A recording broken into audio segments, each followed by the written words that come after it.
जवानों तैयार। अरे बैठ जाओ भाई, बैठ जाओ आप लोग यार। सलामी देनी फिर खड़े हो गए यार। ठीक है चलो ठीक है। बैठ जाओ बैठ जाओ। अरे बैठ जाओ। अरे ठीक है बैठ जाने तो यार आराम से।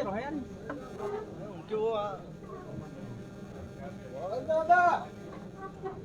अरे यार बाप रे बाप।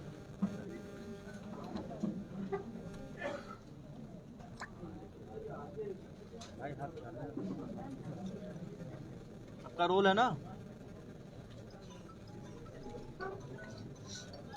अरे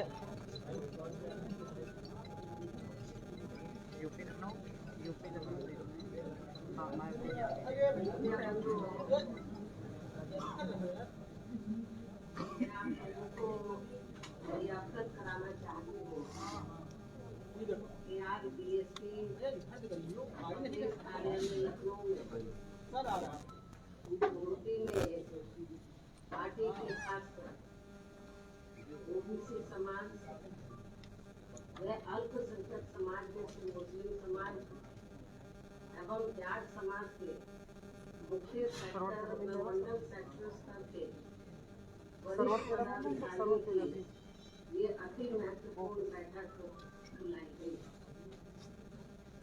जिनको प्रदेश की केवल सुरक्षित विधानसभा की सीटों पर अपने अपने समाज को बीएसपी में जोड़ने की विशेष जिम्मेवारी सौंपी गई। इनके साथ साथ प्रदेश की सामान्य विधानसभा की सीटों पर भी अलग से इन वर्गों के अन्य लोगों को भी लगाया हुआ है, जिनकी मैं पिछले महीने समीक्षा कर चुकी हूँ। लेकिन आज ऐसी विधानसभा की सीटों पर लगे जिन पदाधिकारियों को बुलाया गया है, ये सभी पदाधिकारी पिछले कई महीनों से अपने अपने क्षेत्र में इस कार्य में पूरे जी जान से लगे हैं और आज मेरे खुद के द्वारा इनके कार्यों की गहन समीक्षा करने के लिए ही इन्हें प्रदेश कार्यालय लखनऊ में बुलाया गया है।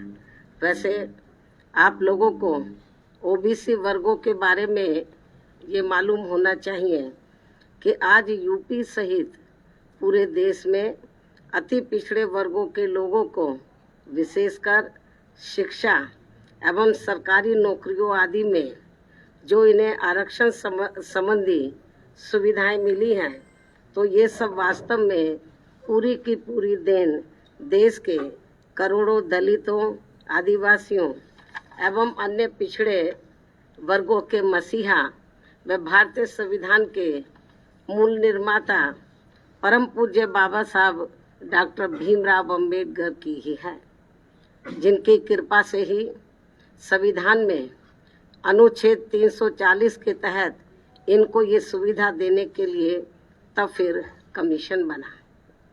लेकिन इस मामले में अति दुख की बात ये भी रही है कि केंद्र में रही आज़ादी के बाद लंबे केंद्र में रही कांग्रेसी सरकार के समय में मंडल कमीशन की रिपोर्ट आने के बावजूद भी इस पार्टी की सरकार ने इसे लागू नहीं किया था, जिसे फिर बीएसपी ने ही अपने अथक प्रयासों से केंद्र में रही श्री बीपी सिंह की सरकार से लागू करवाया था और तब फिर जाकर देश में ओबीसी वर्गों के लोगों को दलितों व आदिवासियों की तरह इन्हें भी काफ़ी कुछ ये आरक्षण की सुविधा मिली है, जिससे अब केंद्र व राज्यों की भी जातिवादी सरकारें इनके आरक्षण को आए दिन नए नए नियम व कानून आदि बना के तथा कोर्ट कचहरी आदि का भी सहारा लेकर प्रभावहीन बनाने में लगी है। यही हाल हमें यहाँ इन वर्गों का यूपी में भी देखने के लिए मिल रहा है।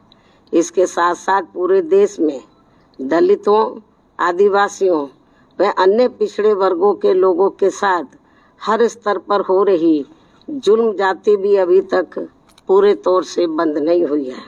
इसके अलावा ओबीसी समाज की केंद्र की सरकार से जो इनकी अलग से जातिगत जनगणना कराने की मांग चल रही है, जिससे बीएसपी पूरे तौर से सहमत है, उसे भी अब केंद्र सरकार द्वारा जातिवादी मानसिकता के तहत चलकर नजरअंदाज किया जा रहा है। इसी प्रकार यूपी में वर्तमान में चल रही भाजपा सरकार में हमें धार्मिक अल्पसंख्यक समाज में से खासकर मुस्लिम समाज के लोग भी हर मामले में व हर स्तर पर काफ़ी ज़्यादा दुखी नजर आते हैं। इस सरकार में अब इनकी तरक्की होनी भी लगभग बंद सी हो गई है।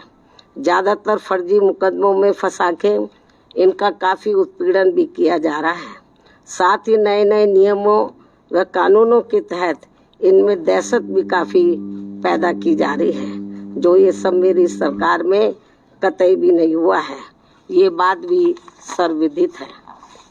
लेकिन इससे बीजेपी का इनके प्रति सौतेला रवैया भी साफ नजर आता है, जबकि बीएसपी की रही सरकार में इनकी तरक्की के साथ साथ इनके जान माल आदि की भी पूरी हिफाजत की गई है। इनके साथ साथ जाट समाज के लोगों की भी तरक्की का पूरा ध्यान रखा गया है। इसी प्रकार आगे भी यहाँ बीएसपी की सरकार बनने पर इन सभी वर्गों के हित व कल्याण का पूरा ध्यान रखा जाएगा और इन सब के बारे में प्रदेश में पार्टी के ओबीसी व जाट समाज एवं मुस्लिम समाज के आज आए हुए सभी पदाधिकारी अपने अपने समाज की छोटी छोटी बैठकों के जरिए ये सब बातें काफ़ी कुछ बता रहे हैं, जिसके कारण इन वर्गों के लोग बड़ी संख्या में पार्टी से जुड़े हैं। अंत में अब मैं यही कहना चाहती हूँ, इस बार चुनाव में बीएसपी की सरकार बनने पर हर मामले में व हर स्तर पर प्रदेश के अति पिछड़े वर्गों के साथ साथ मुस्लिम एवं जाट समाज के लोगों के भी हित व कल्याण का बीएसपी की यहाँ पूर्व में रही सरकार की तरह ही फिर से पूरा ध्यान रखा जाएगा। इस विश्वास के साथ ही अब मैं अपनी बात यही समाप्त करती हूँ। धन्यवाद। आज ब्राह्मण समाज का मैंने पिछली बैठक में संदेश दे दिया था।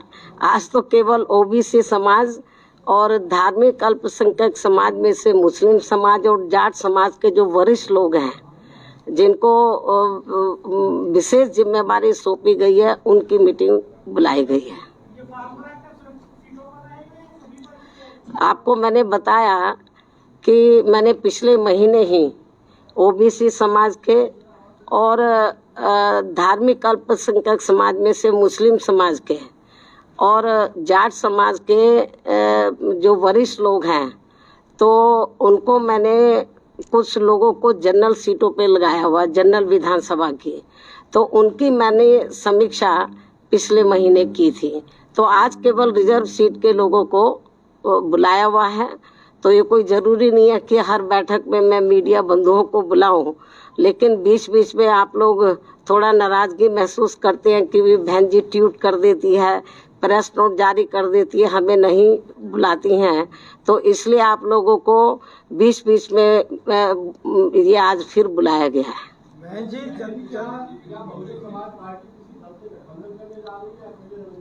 इस बात का जवाब मैं एक बार नहीं कई बार दे चुकी हूँ, और मेरे ख्याल जब मैं इस बात का जवाब देती हूँ लगता है आप सोते रहते हैं। मैं कई बार कह चुकी हूँ, आज फिर इस बात को दोहराना चाहती हूँ कि बहुजन समाज पार्टी अकेले अपने बलबूते पर ही उत्तर प्रदेश की 403 विधानसभा की सीटें हैं, सभी सीटों पर अपनी पूरी और दमदारी के साथ चुनाव लड़ेगी और हमें पूरा भरोसा है कि हमारी पार्टी सन 2007 की तरह फिर से पूर्ण बहुमत के आधार पर सत्ता में आएगी।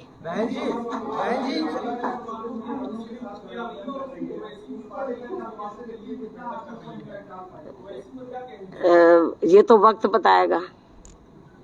बहन जी, चंद्रशेखर रावण इस समय लखनऊ में है और वो कई दलों से बातचीत कर रहे हैं। क्या आप, उन्होंने ये भी कहा है कि हम मायावती जी से भी बात करेंगे, तो क्या आप उनसे बात करेंगे अगर इस तरीके की कोई बात होती है आपसे?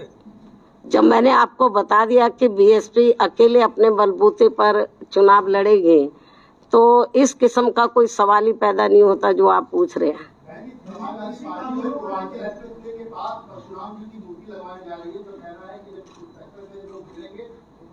इस बात का ये जो आपने सवाल किया है, इस सवाल का जवाब उन्हीं से पूछे तो ज्यादा अच्छा होगा। अब मैं आप सब लोगों का धन्यवाद अदा करती हूँ। हाँ, पूछो एक एक करके। हाँ, देखो, राज्यसभा के जो 12 सांसदों को जो निलंबित किया गया है, तो ये पिछले सत्र में किया गया था, ये अब शीतकालीन सत्र चल रहा है। तो मैं तो ये समझती हूँ कि सरकार को इतना कड़ा रुख नहीं अपनाना चाहिए, बल्कि उनके साथ बातचीत करके इस मामले को खत्म करना चाहिए, ताकि राज्यसभा सुचारू रूप से चल सके।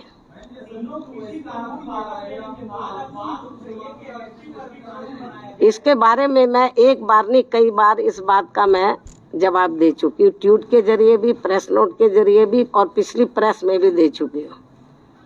कोई अब मेरे ख्याल आपके पास सवाल नहीं बचा है। धन्यवाद। हाँ।